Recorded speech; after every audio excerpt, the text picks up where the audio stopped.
It's Jay the producer. Detroit Drew. Yeah, yeah, Detroit Drew. Yeah, yeah.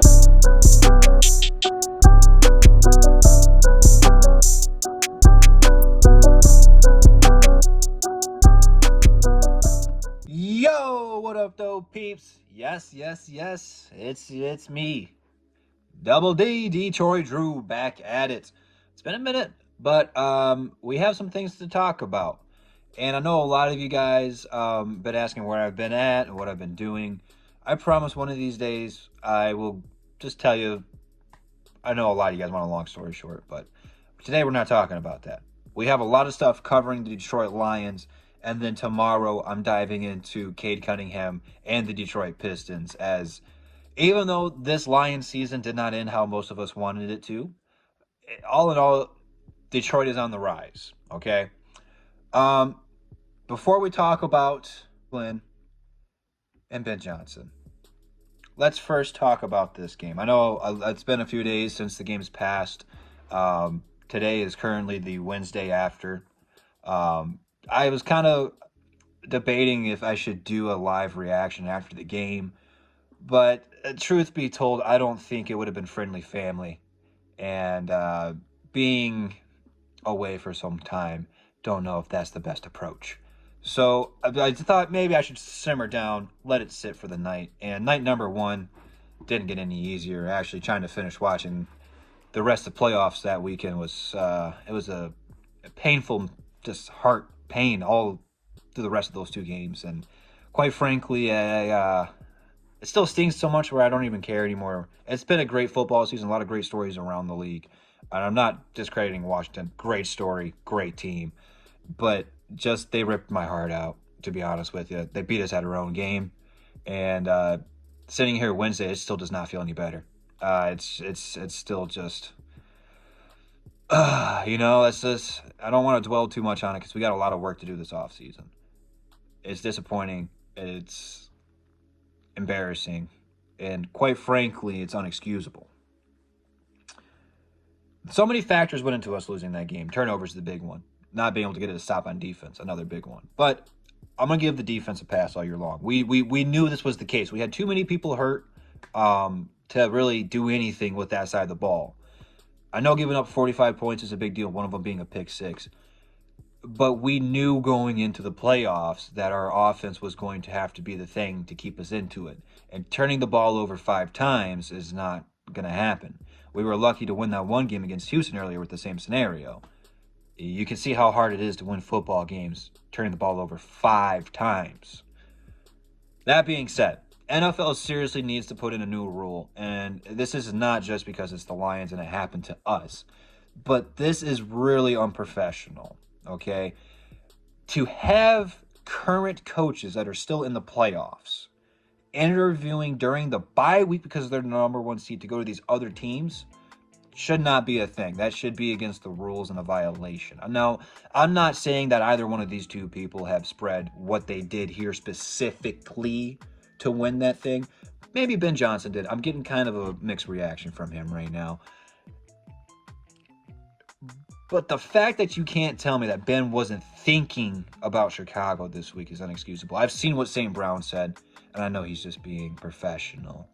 He's not going to throw dirt on the offensive coordinator that, made him a Pro Bowler and a name around the league, Wouldn't be the right thing for him to do. However, I am not in the same position as St. Brown. Neither are you. I see your comments on Twitter. I see them on the videos of other people on YouTube. On TikTok. Got banned for 12 hours, but I seen them. I feel like Ben, heart and soul, was not with us this week. I really think he was in a different area code, to be specific. He's already got coordinators picked out. Like that doesn't happen that fast. I mean, I'm not saying that wasn't going to be his guy to begin with, but to start doing all this like that doesn't set me off right. It's starting to make me think that text with Caleb Williams was actually Ben Johnson at this point in time. Dead ass. Look, Ben Johnson can have fun in Chicago. They got nice weapons. Caleb Williams, he's got a nice arm. I'm sure they're going to have fun painting their nails together. But let's be real, man. Let's be real. Dan Campbell is the real brains behind this operation. Maybe he's not the tactician, the X and O's guy. You know, maybe he wasn't calling all of those plays specifically that Ben came up with. However, Dan is the guy who gets those people to do those great things. He's going to help those next coaches, whether if it's someone we promote up internally or not, to elevate them to become a better coach, like he's doing with the players. Like, that's the unique thing about Dan. Like, if you look year number 1 under Ben Johnson, we weren't doing all this fancy stuff. It wasn't that crazy yet. And then as the years progressed and the games progressed, we started to bust it out a little bit more. Now, I don't know if Ben had those things on hold or just, learning through your players. That's what you're going to do. But Chicago's a different style team than us. I'm not saying Chicago's garbage or a dumpster fire and not something that he can't do good with, but it's different. They don't have a Penei Sewell to do all these trick plays with, It's going to take time. You're going to have to kind of rebuild some things again. Not that Chicago is far off. They were in a lot of the games this year. But I don't know, man. It's a divisional team, like the day after a big loss. Not sitting well with me. Glenn, on the other hand, I'm happy for him. I hope it works out for him in the Jets. I'm not really optimistic about it. Nothing against Glenn. I don't think he's a bad coach. But Aaron Rodgers, New York, the pressure's on him. It might be a one-and-done type deal. Either one of these cases, Dan would bring back both these guys. So, honestly, here is the biasm gone for me. I hope both these coaches do well. And thank you for making the Detroit Lions fun to watch again. Again, something I never got to experience was watching a home playoff win. And under both of these coaches, I got to see that come to fruition. So thank you for that. I will never forget that memory. But at the same time, Ben Johnson, you're getting Blake Griffin treatment from this guy right here. I don't have WWE on my PS5 yet. But you best believe, Ben, the day I get that, your ass is mine. Unexcusable, Ben. Unexcusable. I cannot wait to whip their ass twice a year. And he's already talking shit in the pressers about beating Green Bay twice a year. If I'm not mistaken, someone named Kirby Joseph had his hands on that one too. Just saying, you're going to have to play defense too, Ben. Like, a head coach is a whole bigger responsibility than just offensive coordinator. So, I'm kind of hoping Glenn does better than Ben. I'm just saying. I don't know. Going into the offseason, though, without either one of our two coordinators, like I said, I think that the Lions are probably going to look within to replace those two guys. I don't know what to expect from the offense going forward. Obviously, new coordinator. Only thing that I hope that Dan Campbell has learned from Ben Johnson is when Jahmyr Gibbs is feeling it and, getting 10-plus yards a carry, if it feels like, making magic happen when there's nothing there, how about we don't throw the ball after we've thrown 3 picks and give them the damn ball? Everyone else get off the way. Let Gibbs go. Well, going into next year, we're going to have Montgomery healthy too. And that's kind of the thing I felt we got away from this game was running the football. You can't do that with Goff. Okay? Goff, incredible season. But you could see why he threw all those picks. Is because they got away from what the Lions do well. Running the football, opening up that play action and the trick plays. When you got everyone freezing up because you got Jahmyr Gibbs and Montgomery coming at you, it opens up everything else. So don't shy away from that, Dan. If anything, be a little bit more conservative with the run game. Not saying don't go for it on 4th down. That's not what I mean by conservative. I mean, just stick to it a little bit more.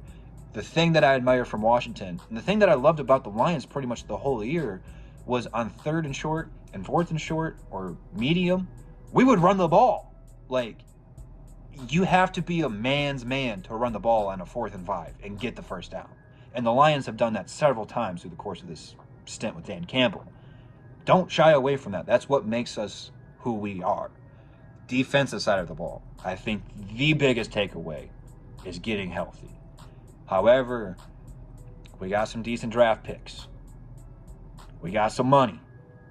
Invest almost everything into that defense. Backups, starters, anything and everything in between. If you can really get a couple of different key playmakers there, ooh, watch out. Watch out. I mean, you've seen, again, I don't want to make it sound like we're living in the past or I'm tuning on too early of a season, but early in the season, the Lions were a top 5 offensive and a top 5 defensive team when healthy. That's the potential that this team has. Free agents want to come here. I don't know who specifically yet will be here. We got to see franchise tags, how all that plays out. But I know a lot of people are going to want to come here and play. And I know the Lions are going to be pissed off and hungry. So hopefully going into this, it makes not only the players mad and disrespected and hungry, but also Brad Holmes. I know he's going to have a couple tricks up his sleeve. So with all that being said, let me know what you guys think about this year entirely down below. The good, the bad, the ugly, anything and everything in between. Go ahead and follow me on Twitter. All that stuff should be in the description. And without further ado, I'll see you guys tomorrow when we talk Detroit basketball. That's the bottom line, because Double D said so. Peace.